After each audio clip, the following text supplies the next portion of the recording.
Good morning children. Welcome back to this beautiful platform of Anand Prakassh Educational Academy. I am Chanda Banssal, Director of Anand Prakassh Educational Academy.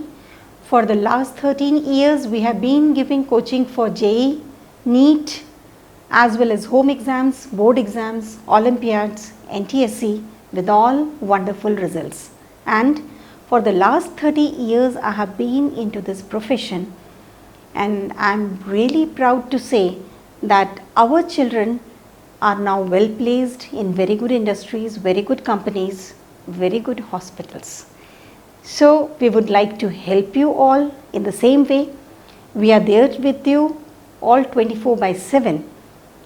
We started with the first chapter, that is chemical reactions, and in this chemical reactions we did all those things that will make you very familiar with what a reaction is all about. Like, you have added 2 reactants. How will you get to know that product formation has taken place? Either by color change or by evolution of the gas or by precipitate formation or in the form of change in the physical state. So these are all the different ways, or you will also get to know by the change in the temperature. So whenever you find any such changes, you can well easily say that a reaction has taken place. Then comes the next strategy, that is how when you are writing the reaction you have to be very precise. And how can you be precise? By writing each and everything that is indicating about the physical state, whether it is in the solution form, whether it is aqueous solution or whether it is in the liquid form. So you need to mention solid, liquid, gas, aqueous, then precipitation, then evolution of the gas. All these things, they are to be mentioned in the reaction. That reaction becomes very informative. And then you need to balance the reaction as well. So this completely completes the complete reaction. So that means here you are able to write the full reaction properly, indicating all the things which are required to be mentioned. So as we talk about chemistry in the easy form, to know chemistry in the easy form, you need to develop grip on the writing the chemical formulas. So daily practice at least 20 formulas without fail and 6 reactions. Make these reactions and chemical formulas your friends, and chemistry will be all yours in your grip. So today we are going to start with a very interesting part, that is types of the reactions. You write so many reactions. You should also know that what this reaction is all about, what does it indicate. So there is the first type of the reaction which is called as combination reaction. Again, as the name suggests, simply the reactants combine and they form the products. In any reaction where you find that reactants combine and form the products, there is no other specification over there, means it is a combination reaction. So for combination reaction, you can see all these different simple reactions I have given, and make it a point that these are almost 10 to 12 reactions which should be there in your mind always. So it is magnesium plus oxygen, it forms magnesium oxide. Hydrogen plus oxygen, it forms water. And whenever you are writing the reaction, do write the name of this compound. That will make you very familiar. So you will be able to correlate the formula as well as the name. Similarly here, this is water. Carbon with oxygen, it forms carbon dioxide. Hydrogen plus chlorine, it forms hydrochloric acid or hydrogen chloride. Then sodium plus chlorine, it forms sodium chloride. Iron plus sulfur, it forms ferrous sulfide. Calcium oxide plus water, it forms calcium hydroxide. Calcium hydroxide plus carbon dioxide forms calcium carbonate plus water. Here you need to remember, whenever carbon dioxide is on the left, carbonate will be formed on the right. Whenever hydroxide is on the left, water will be on the right. A simple way to complete the reaction. Ammonia plus hydrochloric acid, it forms ammonium chloride. Likewise, carbon monoxide plus oxygen, it forms carbon dioxide.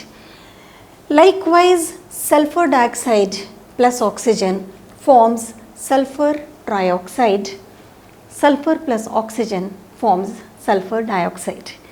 So, all these reactions you need to remember whenever you are asked what is combination reaction, a simple definition.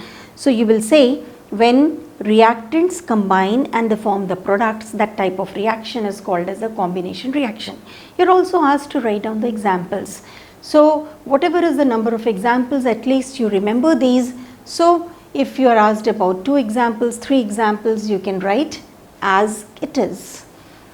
Then comes the next category of reaction, and that next category is decomposition reaction. It is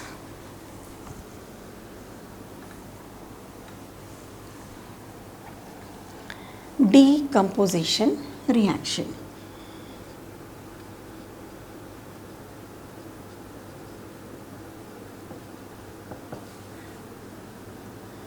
Decomposition reaction has 2 specifications that you need to remember.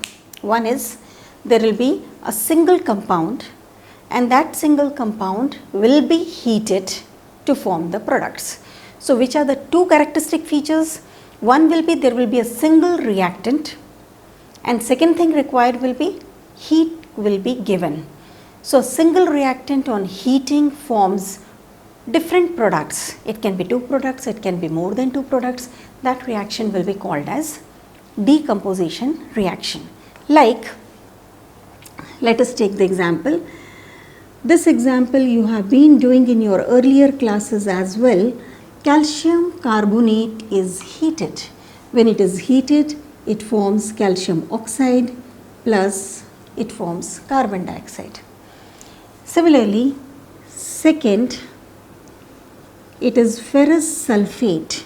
Ferrous sulfate is a green colored compound. This ferrous sulfate forms ferric oxide Fe2O3 plus SO2 plus SO3. What are the things you need to remember? This is not only a decomposition reaction, but this is also giving a clue that reaction does take place because of the change in the color. So, this one is green in color, you need to remember that, and this is reddish brown in color. So, ferric oxide has got reddish brown color. Sulfur dioxide has got a very pungent smell. Pungent smell means it has got a very bad odor. Then third is potassium chlorate. Again, how do you write this potassium chlorate? Chlorate is a radical ClO3, its charge is -1. So, potassium chlorate becomes KClO3. So, KClO3 on heating, it forms KCl plus oxygen. KCl plus oxygen. And fourth one is plumbous nitrate. Plumbous means its valency is 2. It is a colorless compound. When it is heated, it forms a yellow colored plumbous oxide plus nitrogen dioxide plus oxygen. So, here it has got a color that is yellow. You need to remember the color, and plumbous nitrate is colorless. Questions are asked in board exam about the color of the compounds from this chapter. So, plumbous nitrate on heating, it forms a yellow colored plumbous oxide, nitrogen dioxide as well as oxygen. So, quite number of reactions we have done today. So, make it a point that you are doing a written practice of these reactions to further understand this topic, that is first chapter, very nicely. So, keep on watching the video lectures, like the channel, subscribe the channel and press the bell icon so that you get regularly notifications. Thank you so much.